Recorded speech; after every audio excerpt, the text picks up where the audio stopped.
দেখুন, বাইরে প্রচন্ড গরম। এই গরমে আমাদের সুস্থ থাকাটা খুব জরুরি।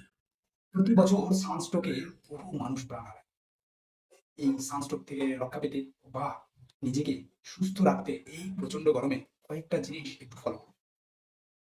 নাম্বার ১, যদি সম্ভব হয় তাহলে বেলা ১১টা থেকে ওই ৩:৩০-৪টে পর্যন্ত বাইরে বেরোবেন না। এবার এটা হচ্ছে যদি সম্ভব হয়। কারণ প্রত্যেকটা মানুষের জব, কাজ, তার দৈনন্দিন কিছু কাজ থাকে, সেগুলো আলাদা আলাদা ধরনের। অনেক ট্রাফিক পুলিশ আছে যারা এই রোদ গরমে দিনের বেলা ডিউটি, তারা তাদের থাকতেই হবে।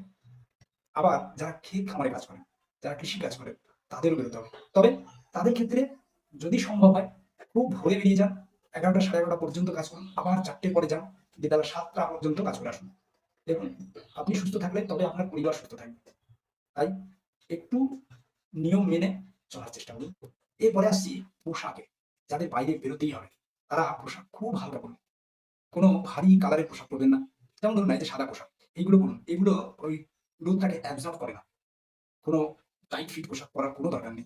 সম্ভব হলে টুপি, এরকম একটা সানগ্লাস এরকম রাখলেন, তাহলে কি হবে, রোদটাকে অতটা আপনার লাগবে না। আর সম্ভব হলে একটা রুমাল অথবা সুতির কোনো কাপড় এরকম মুখটাকে ঢেকে নিন।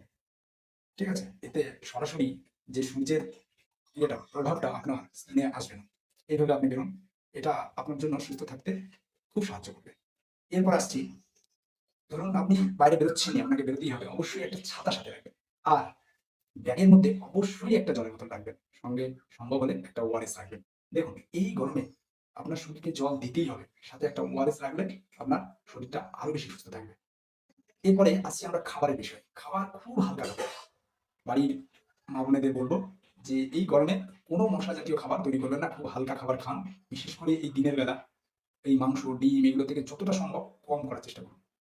হালকা সবজি কিছু করুন, ঝোল কিছু করুন। কিন্তু মসলা একদম কম করে। আর টক জাতীয় খাবার একটু খাবেন প্রতিদিন। আর খাবারের মধ্যে যদি সম্ভব হয় কিছু ফ্রুট রাখুন। এ তো গেল নিজের বিষয়।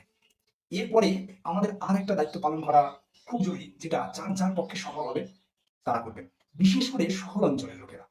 দেখুন, আমরা আমাদেরগুলো নিজেরা নিজেদের সচেতনতা জেনে নিজেদের মতো করে আমরা চলবো, অবশ্যই সচেতন থাকবো, জল খাবো। কিন্তু এই যে রাস্তাঘাটে পশু পাখিগুলো আছে, তারা এই শহর অঞ্চলে এক ফোঁটা জল পায় না অনেক ক্ষেত্রে। তো তাদের জন্য যদি পারেন আপনার ছাদে, যদি ছাদ না থাকে নরমাল বাড়ি হয়, তাহলে বাড়ির যেকোনো একটা কোণায় একটা পাত্রে কিছুটা জল আপনি অবশ্যই রাখবেন। এবং ওই জলটা প্রতিদিন, মানে আজকে দিলেন আবার কাল পাল্টে দেবেন। এটা একটু করার চেষ্টা করবেন।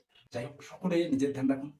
আপনার পারিপার্শ্বিক এলাকার সমস্ত মানুষের ধ্যান রাখুন। এই আবেদনটাই আপনাদের কাছে রাখছি। সকলে ভালো থাকুন, সুস্থ থাকুন। ধন্যবাদ।